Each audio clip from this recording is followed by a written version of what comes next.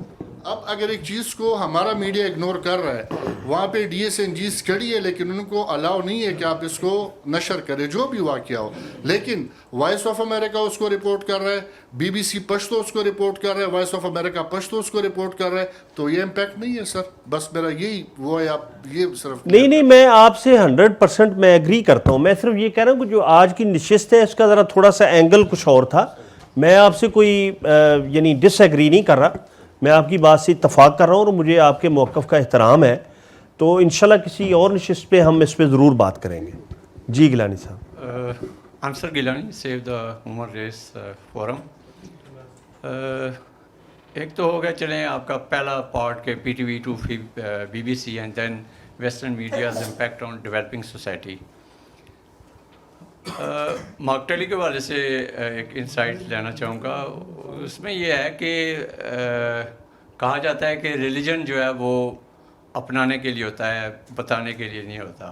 اگر اپنایا ہوا ہو تو بتانے کی ضرورت ہی نہیں رہتی. اسی کانٹیکسٹ میں جب ہم کرسچینٹی کو دیکھتے ہیں کولونائزرز اور برٹشرز کے ٹرانسفارمرز آف دا سوسائٹی کے پوائنٹ آف ویو سے، تو یہ چیز آتی ہے سامنے کہ برٹشرز نے کرسچینٹی اور بائبل سیل کی ہے تھرو جنرل سینس. اسی طرح اسلام اور قرآن بھی سیل ہو سکتا ہے اپنی اویئرنیس کے پوائنٹ آف ویو سے. پوچھنا میں یہ چاہوں گا کہ جو ایک کولونائزر مائنڈ سیٹ تھا وہ مارک ٹیلی کے تھرو کیسے جو ہے وہ پروجیکٹ ہوا. اس کے بارے میں بتایا جاتا تھا کہ جو جس ملک میں بھی جاتا تھا وہاں کا تختہ الٹ کے آ جاتا تھا. وہ کن گراؤنڈز پر، کن خطوط پر اس کی پرسنالٹی یا جو اس کا ایک جنرل اویئرنیس بنائی گئی یا ٹرینڈ کیا گیا، تو وہ کیا فیچرز تھیں اور واقعی اس نے کون سے ممالک میں جا کے جنرل اویئرنیس دی. اور کیا سوسائٹیز ہماری ایشیا افریقہ ہی ظاہر کولونائز مائنڈ سیٹ کا جو ہے نا وہ ایک اوپن وار تھیٹر بنا. تو اتنی اگنورینس تھی کہ کرسچینٹی بھی تھوپی گئی، جنرل اویئرنیس بھی تھوپی گئی، اور ٹرانسفارمیشن آف سوسائٹیز جو ہے وہ ٹوٹلی اس طرح کی ایک مائنڈ سیٹ ہوا. تو یہی ایک بنتا ہے کہ western media's impact on developing societies. Thank you. بات ختم ہو گئی یا آگے جا رہی؟ تقریباً ختم ہو. اب میں ایک وضاحت اگر اجازت دیں تو آخر میں کر دوں کہ دیکھیے جو مارک ٹیلی کی شخصیت یا اس کا جو حیولہ ہے اس کو بہت بڑھا چڑھا کے لارجر دین لائف بنا کے پیش کیا گیا ہے. وہ ہمارے جیسے بلکہ ہم سے زیادہ دبلا پتلا انسان ہے، اور اس کا کمال صرف یہ ہے کہ وہ ہندوستانی کپڑے پہن کے اور ہندوستانی وہ جینیو پہن کے اور مالا لگا کے اور ماتھے پہ تلک لگا کے دلی کی سڑکوں پہ پھرتا، اور اس نے کوئی ایسا کمال نہیں کیا کہ اس کو دیوتا بنا دیا جائے یا سمجھا جائے کہ وہ حکومتوں کے تختے الٹتا. بات یہ تھی کہ جس زمانے میں وہ کام کر رہا تھا یہ زمانہ تھا جب ہندوستان میں اور پاکستان میں خاص طور پہ سرکاری میڈیا کا کنٹرول تھا اور خبریں جو تھیں وہ سینسر ہو کے جاتی تھیں. تو مارک ٹلی چونکہ رپورٹ کرتا تھا ساؤتھ ایشیا سے, تو ظاہر ہے کہ وہ بی بی سی کے پالیسی کے مطابق کرتا تھا اور وہ آزادی سے کرتا تھا. تو اس سارے سب کانٹیننٹ میں اس کا ایک تاثر بن گیا کہ یہ کوئی بہت نجات دہندہ قسم کی چیز آ گئی جو ہمیں حالات سے باخبر کر رہی ہے. تو حالانکہ وہ ایک عام جیسا کہ کوئی بھی رپورٹر ہو سکتا تھا, اس نے چونکہ ہندی سیکھ لی تھی دوسرے رپورٹرز کے مقابلے میں, اس لیے وہ زیادہ پاپولر ہو گیا تھا وہاں عوام میں. اور اس کے علاوہ اس میں کوئی ایسی کوئی فرشتہ صفت یا کوئی سپر ہیومن خوبی اس میں اور نہیں تھی. لارنس اریبیا اور اس میں پھر کیا فرق ہوا؟ جی بیٹے, یہ آن نہیں. جی میں صحافت کا طالب علم ہوں سر. میرا آپ سے یہ سوال ہے کہ جب پاکستان میں جنرل ضیاء الحق کے دور میں آزادی صحافت پر پابندی تھی تو بی بی سی نے اور وائس آف امریکہ نے کیسے کور کیا, اور آپ کا آزادی صحافت کے لیے کون سا کردار ہے؟ ہاں جی, ہمارا جو پاکستان کے میڈیا کا کردار تو انتہائی شرمناک تھا. جو ٹیلی ویژن پہ بلیٹن چلتا تھا اس میں 5 خبریں ہوتی تھیں, 4 خبریں ہوتی تھیں مین صوبوں کی اور 1 مرکز کی, اور اس میں سرکاری وزیروں کے بیان ہوتے تھے بس, اور کچھ نہیں ہوتا تھا ہمارے بلیٹن. اس وقت کا کوئی بلیٹن اگر محفوظ ہو تو آپ اٹھا کے دیکھیے, اس میں سوائے سرکاری پروپیگنڈے کے کوئی بھی چیز نہیں ہوتی تھی, کسی فیکٹ کو ہاتھ نہیں لگایا جاتا تھا بالکل. تو ایسے ماحول میں جہاں پہ اتنی پابندی ہو کہ آپ کو کچھ بتایا ہی نہیں جا رہا, تو اگر کوئی خبر بی بی سی سے یا وائس آف امریکہ سے آپ سنتے ہیں تو ظاہر ہے آپ کی توجہ ادھر جائے گی اور آپ اسی کو سب کچھ سمجھنے لگ جائیں گے.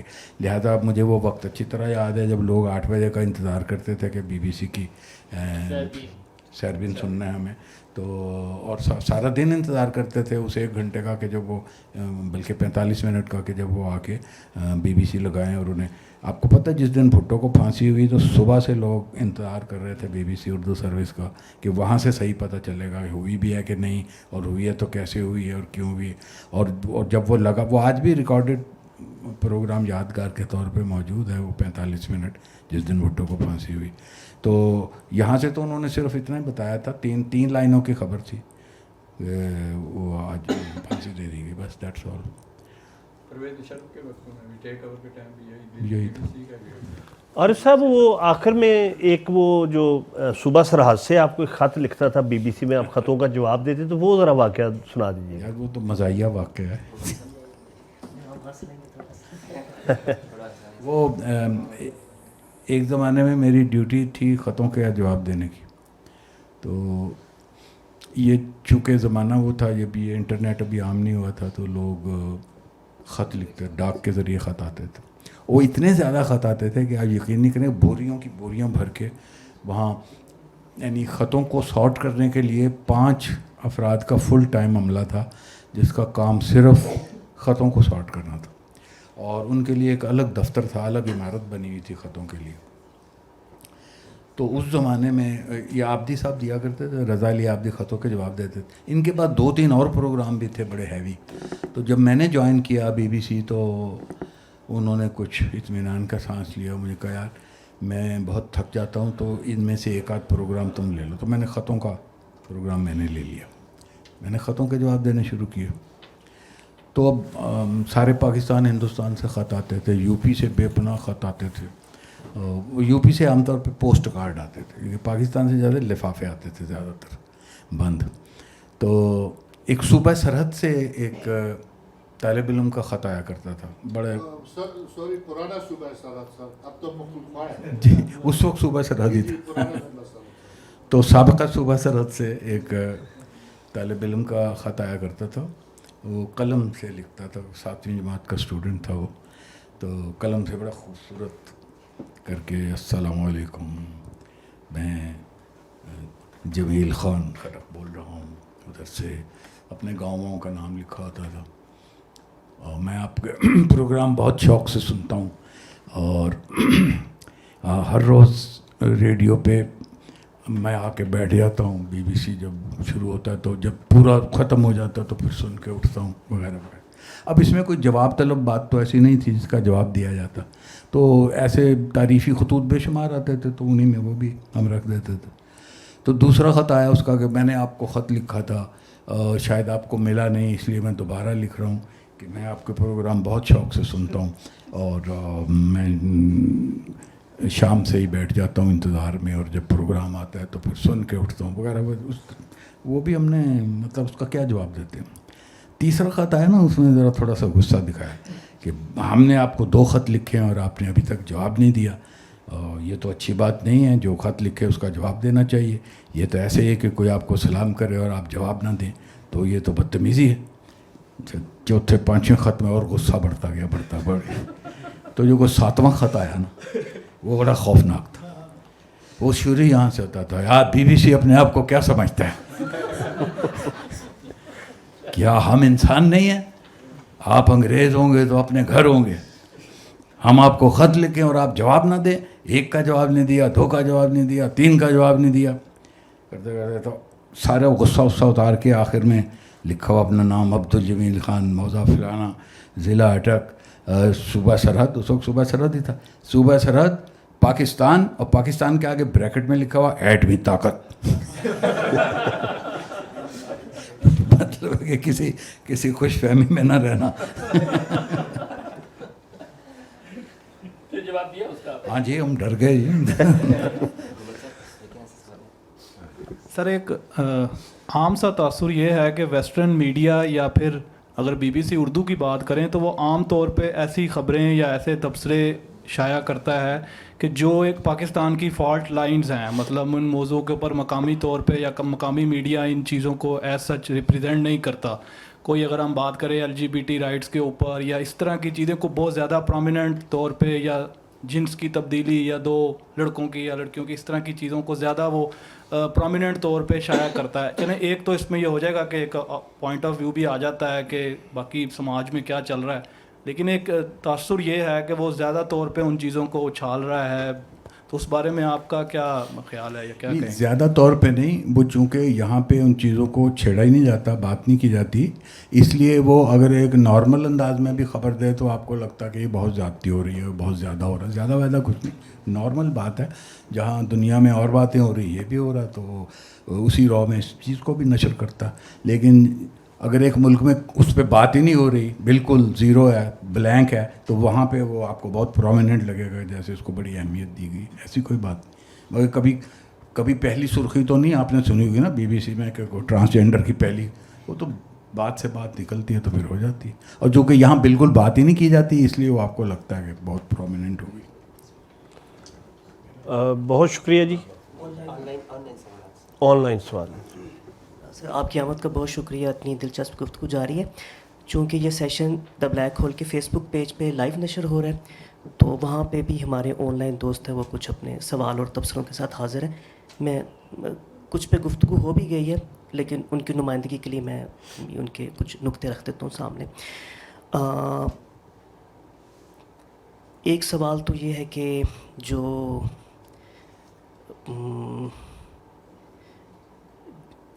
خبروں کا جو ہمارے ہاں لینس ہے, بھی جس طرح بات بھی ہوئی کہ BBC کا انتظار کر رہے ہوتے ہیں, تو وہ ویسٹرن یا باہر کے میڈیا کے تھرو ہی ہم, یعنی ہمارا اس پہ زیادہ اعتبار ہے. میں ایگزیکٹ ورڈنگ اگر پڑھ سکوں, there is a long list of question. Yes, what challenges arise when developing societies consume information primarily through the lens of Western media, and how can these challenges be addressed? ذکر تو ہو گیا, لیکن اس کے اوپر بھی آپ ایک ریمارک اگر دے دیں.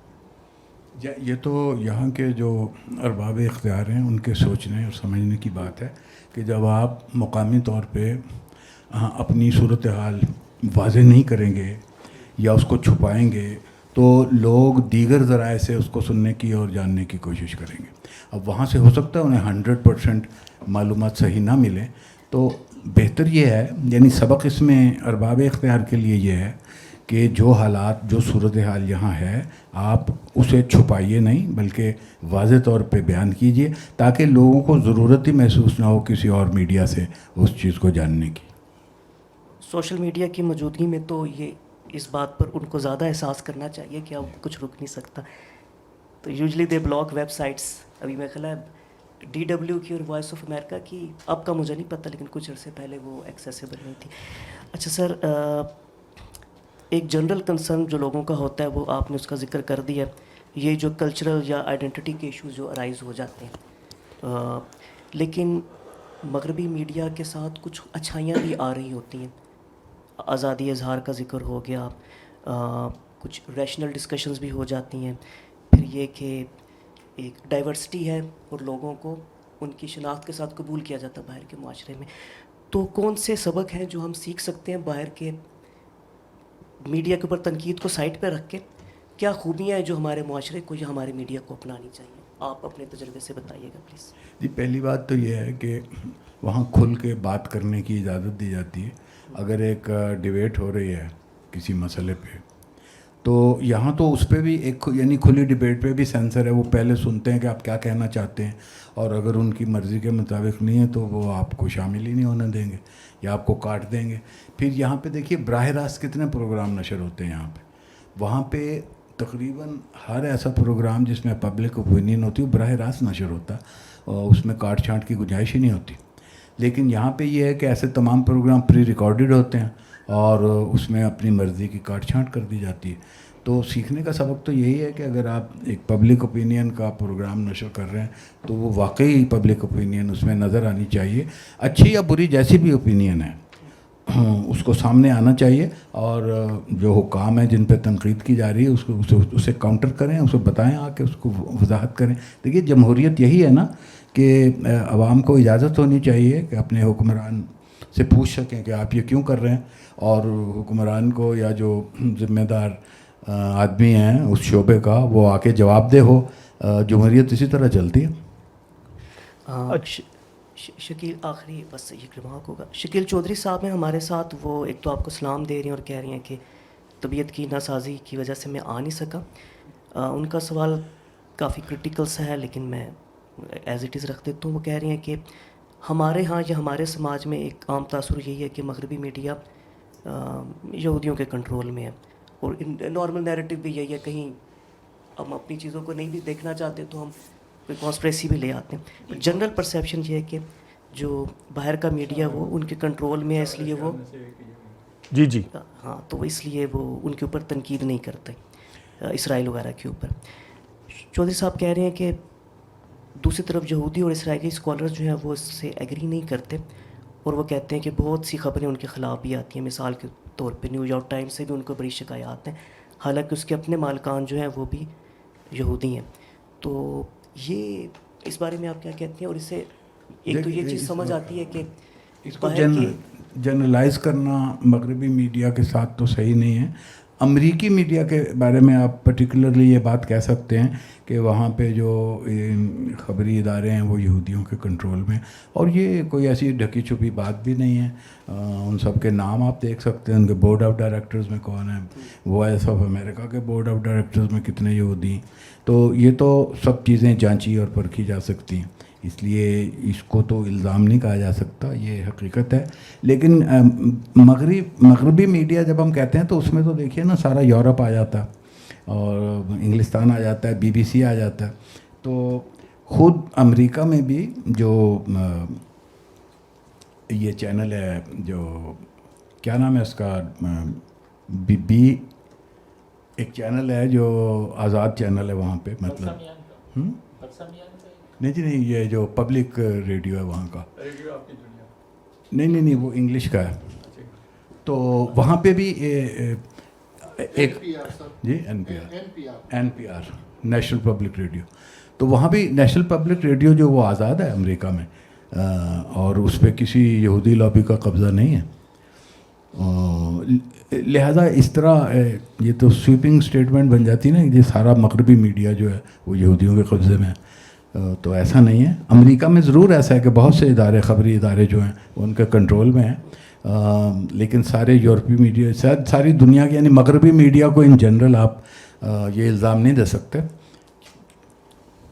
اس سے جڑا ہوا ایک سوال میرا ہے کہ جیسے حماس نے ایک اٹیک کیا اسرائیل پہ, تو اس پہ تو ظاہر ہے امریکہ یا مغربی میڈیا خبر دے. لیکن یہ کہ 15,000 کے قریب فلسطینی مارے جا چکے ہیں. یہاں امپریشن ہمارے ہاں یہ ہے کہ حالانکہ لندن میں یا امریکہ میں یا دوسرے یورپی ممالک میں بہت بڑی بڑی ریلیز نکلتی جس میں لاکھوں لوگ ہوتے ہیں, شاید اتنی تو پاکستان میں بھی نہیں, بلکہ یقیناً نہیں نکلتی اتنی بڑی تعداد میں. لیکن یہ کہ ان کو اس طریقے سے کیا جگہ دی جاتی ہے خبروں میں جس طریقے سے یعنی اسرائیل یا زائونسٹ کے خلاف ایک موو ہے اس کو بھی وہ خبر دی جاتی جتنا کہ اسرائیل کو سپیس دی جاتی ہے اس میں؟ جی ان کو بھی سپیس دی جاتی ہے. جو ہم تک جو خبریں پہنچتی ہیں, ہمیں کیسے پتہ چلا کہ وہاں 15,000 بچے مارے گئے یا 30,000 زخمی ہو گئے, اسی مغربی میڈیا سے ہمیں پتہ چلا نا, ہم نے تو جا کے نہیں وہاں دیکھا. تو یہ تاثر غلط ہے کہ وہ دوسری جانب کی کوئی خبر نہیں. اب آسٹریلیا کی آپ نے خبر دیکھی ہوگی, وہاں خواتین نے جو ریلی نکالی اور ایک خبر میں نے وہ غیر مصدقہ ہے, یہ اس کو میں نے کہیں سے ابھی کنفرمیشن نہیں آئی کہ کچھ آسٹریلین خواتین نے اسلام قبول کر لیا اس بنیاد پر, یہ بھی خبر تھی. جی نیت, ابھی ایک کوشچن اکرام اللہ صاحب کا آیا ہے تو میرا خیال ہے ان کو بھی جگہ دے دیتے ہیں. وہ ایک تو آپ کا شکریہ ادا کر رہے ہیں, کہہ رہے ہیں بچپن سے آپ کو سنتے آ رہے ہیں, آج دیکھ کے خوشی ہوئی. My question is that BBC has shrunk its TV and radio transmissions and reduce to online sources only. تو یہ کیوں ہوا اور کیا فائنینشیل ایشوز ہیں یا کیا پرابلم ہے, اور اس کا مستقبل آپ کیا دیکھتے ہیں؟ جی نہیں, یہ میڈیا کی بدلتی ہوئی صورتحال ہے. تو ایک تو سوشل میڈیا کا کردار بہت بڑھ گیا پہلے سے, پھر دوسرے لوگوں کے پاس اپنی جو گیجٹری آ گئی ہے ہر آدمی کے پاس. تو اب یہ ممکن ہو گیا ہے کہ اگر ایک مرکزی طور پہ ایک ٹرانسمیشن نہیں بھی ہو رہی تو وہ اپنے اپنے ذرائع سے لوگ سن لیتے ہیں اور اپنی مرضی کا پروگرام سن لیتے ہیں.